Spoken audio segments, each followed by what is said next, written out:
आत्मस्वरूप गण आमे जदि भगवान को सर्वत्र दर्शन करिबा तेबे आमर समस्त संदेह आपे आपे दूरे जीव। भगवान श्रीकृष्ण कहउछन्ति जे समस्त प्राणी ठारे एवं पदार्थ रे तन मन वचन रे मोर उपस्थिति को स्वीकार करे मते पाइबा पई जेतिकी उपाय रही सही उपाय मानक मध्य यह श्रेष्ठ अटे। तात्पर्य हेउछि सबु स्थान रे एकमात्र भगवान ही भिन्न भिन्न रूप रे प्रकाशित होइछन्ति। सर्व ब्रह्मात्मकम सेठारे मु अछि ना तुमे अछ यह नहीं कि ताहा नहीं भूत भविष्यत किछि नहीं स्वर्ग नरक स्थिति प्रलय देव दानव मानव पशु पक्षी ए सब किछि नहीं एकमात्र परमात्मा समस्त रूप धारण करछन्ति। महाराज एकनाथ भगवान को विषय रे लिखिछन्ति जहाँ भगवान श्रीकृष्ण कहउछन्ति हे उद्धव मते सर्वत्र दर्शन करिबा ठारू बळी आउ अधिक साधना नहीं यह मु माँ देवकींकर राण दे कहूछि सबु किछि भगवान अटंती ए कथा आमे देखु अबा न देखु मानु अबा न मानु जानू अबा न जानू आमको यह अनुभव हेउ कि न हेउ किंतु यह ही सत्य अटे। निज निज ग्रहणता उपरे यह निर्भर करुछि। जेपरि प्रथमे क ख ग घ आदि अक्षर शिक्षा करने को पड़े अक्षर शिक्षा परे पुस्तक पढ़िबार सहज होता है सेहीपरि प्रथमे आमको दृढ़ विश्वास रखा पड़ो स्वीकार करने को पड़ो जे सबु किछि भगवान ही अटंती। धीरे धीरे सेहीपरि अनुभव मध्य हो भगवान अनुभूति पाई किछि करने को पड़ो नहीं केउठाकू जीवार दरकार नहीं एथिपाई कौनसी नुआ साधनर मध्य आवश्यकता नहीं केवल विश्वास रखा हेब जे सबु किछि भगवान ही अटंती। विश्वासे मिलंती हरि ही कारण सृष्टि रचना करने समय भगवान केउठारु किछि मसला बा सामग्री मगाई नथिले केवल से इच्छा कले जे मु एकमात्र अनेक रूप नेबी एको अहम बहुश्यामी एकम रूपम बहुधाय करोति सही एक परमात्मा अनेक रूप रे प्रकटित होइछन्ति।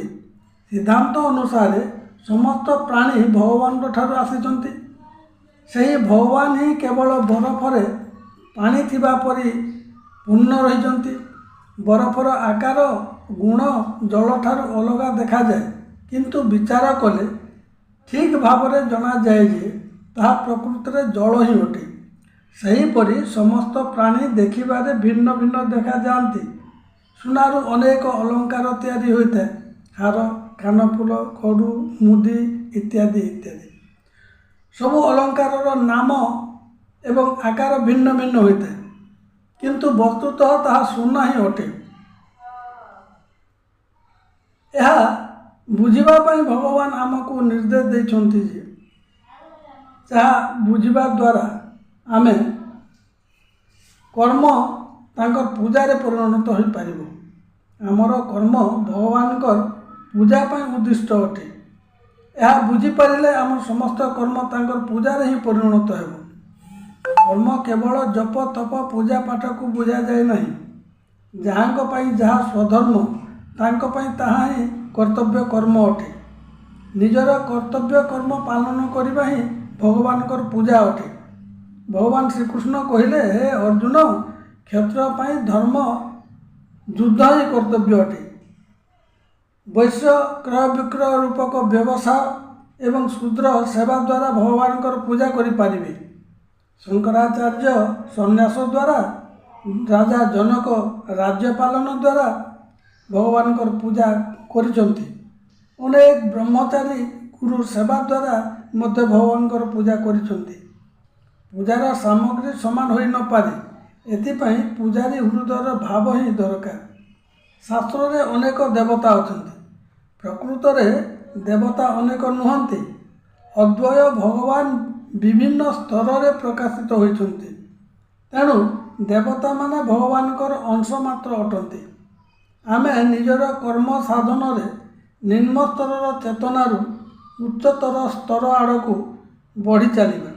ଆମେ ଯେତିକି ଆଗକୁ ବଢ଼ିପାରିବା ଆମର ସୀମିତ ଚେତନା ସେତିକି ଦୂରେଇ ଯିବ ଏବଂ ଭଗବତ ଚେତନାରେ ବା ଅତିମାନସ ଚେତନାରେ ଆମେ ରହିପାରିବା।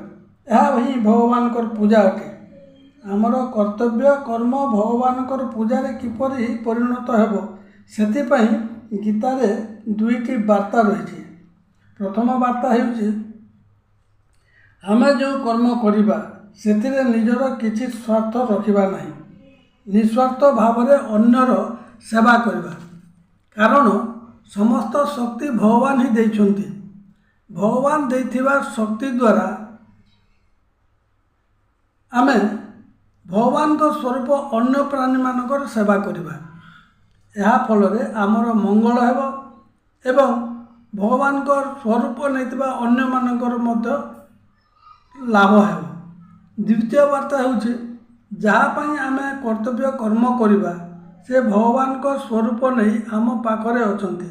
ଯେପରି ଉଦାହରଣ ସ୍ୱରୂପ କୁହାଯାଇପାରିବ, ବ୍ୟବସାୟୀ ବେପାର କରୁଥିବା ଗ୍ରାହକମାନଙ୍କୁ ଭଗବାନ ବୋଲି ମନେ କରିବେ, ଡାକ୍ତର ରୋଗୀମାନଙ୍କୁ ଭଗବାନ ବୋଲି ବିଚାର କରିବେ, ଶିକ୍ଷକ ବା ଗୁରୁ ଶିଷ୍ୟମାନଙ୍କୁ ଭଗବାନ ମନେ କରିବେ, ମାଲିକ କୁଲିମାନଙ୍କୁ, ରାଜନେତା ପ୍ରଜାମାନଙ୍କୁ ଯଦି ଭଗବାନ ପରି ଜ୍ଞାନ କରିବେ ତେବେ ସମାଜର ମଙ୍ଗଳ ହେବା ସହିତ ଆମମାନଙ୍କର ମଧ୍ୟ ମଙ୍ଗଳ ବିଧାନ ହେବ। କେବଳ ସେମାନଙ୍କର ମଙ୍ଗଳ ପାଇଁ ଯାହା କରିବା କାମ କରିବେ ତାଦ୍ୱାରା ଭଲ ପାଇବାର ଇଚ୍ଛା ଜାତ ହେବ। ଏହି ଇଚ୍ଛା ବଢ଼ି ବଢ଼ି ଆତ୍ମଦର୍ଶନ କରାଇଦେବ। ଆମେ ଭାବିପାରୁ ଯେ ଯଦି ସବୁ କାମ ଅନ୍ୟମାନଙ୍କର ମଙ୍ଗଳ ପାଇଁ କରିବା ତେବେ ନିଜର ଏବଂ ପରିବାରର ଅସୁବିଧା କିପରି ଦୂର ହେବ।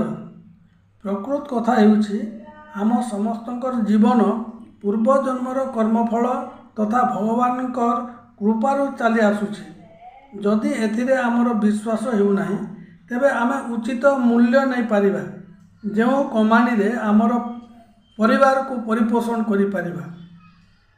ଭୋଗ ବିଳାସ ବୁଦ୍ଧି ନ ରଖି ଉଚିତ ମୂଲ୍ୟ ନେଇପାରିବା ଯେଉଁ କମାଣିରେ ଆମର ପରିବାର ଖର୍ଚ୍ଚ ତୁଲାଇ ପାରିବା।